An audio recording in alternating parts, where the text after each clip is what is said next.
Hello hi नमस्कार मो श्रद्धांजलि मो रोषे को आपण मानक स्वागत जनाऊँगी।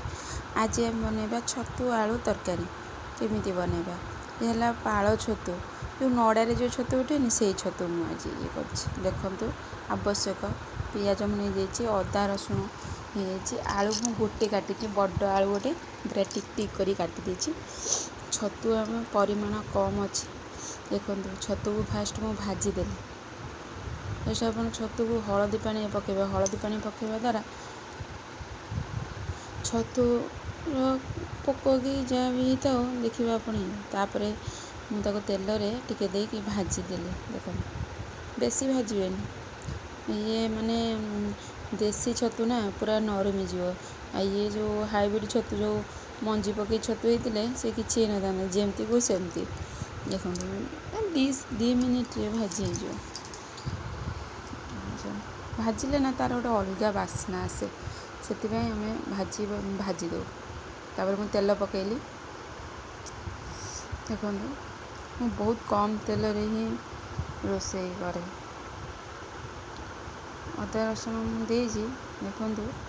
अदा रसुण पियाज दे केते कम तेल रे आलू को टिके भाजीदेवे देखुं ना मु आलू केमती पूरा टिक टिक कर बटम छतु होते देसी छतु मार्केट रे मिलूँ से छतु होते आलू टे बड़ बड़ करते भल लगी था ये छतु ना पूरा नरमी जाऊँगी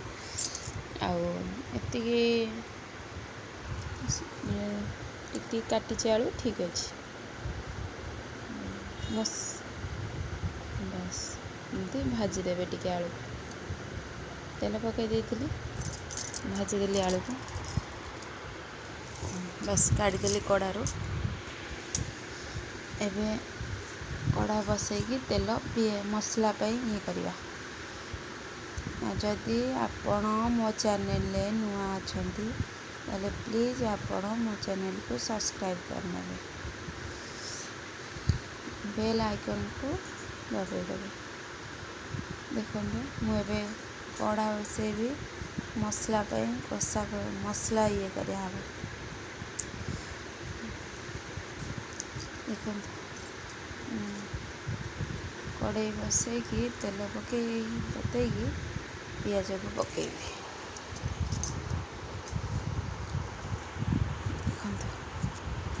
बस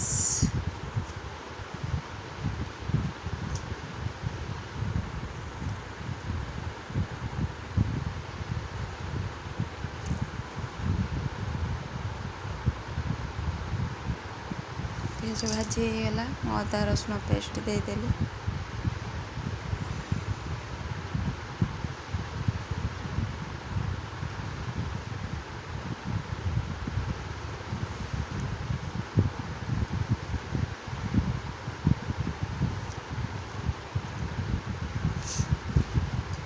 देखो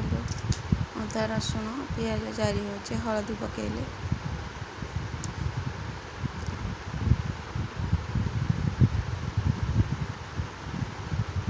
लंका गुंड बहुत कम पकेबे छतु राग सहेनी राग बहुत अधिक हेले खाइबा मजा लगे छतु एवं पाଳ छतु देसी छतु को भाजिले भल लगे आउ दिन में देखे भी भजा केमती हो देसी छतु आज तरकारी होगला बस मसला को कषाला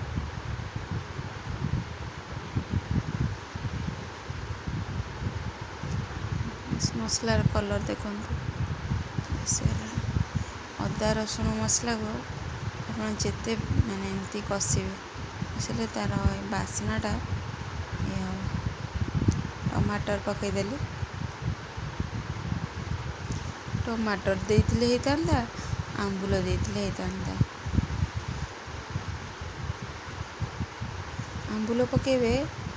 माउ दिन देखिए सोरिष मसला देकी छतु करी सेटा देखिए आंबुल पके मस्त लगे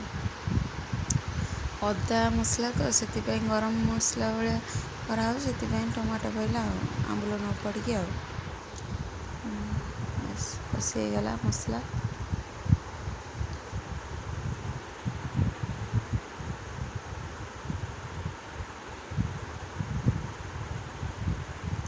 ये ଟିକେ ଭେଜ୍ ମସଲା ପକାଇଦେବେ, ନହେଲେ କରି ମସଲା ପକାଇଦେବେ ଏଭରେଷ୍ଟର ବାସ୍ନା ହେବା ପାଇଁ। ନ ପକାଇଲେ ବି ଚଳିବ,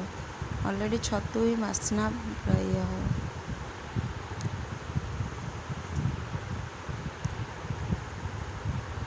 ପାଣି ଦେଇଦେଲି। ଏବେ ଆଳୁ ପକାଇଦେବି, କାରଣ ଆଳୁ ଟିକେ ସିଝିବାକୁ ଟାଇମ୍ ଲାଗିବ ନା, ସେଥିପାଇଁ ଆଳୁ ପକା ହେଇଗଲା। ଦେଖନ୍ତୁ ଆଳୁ ପକା ହେଲା।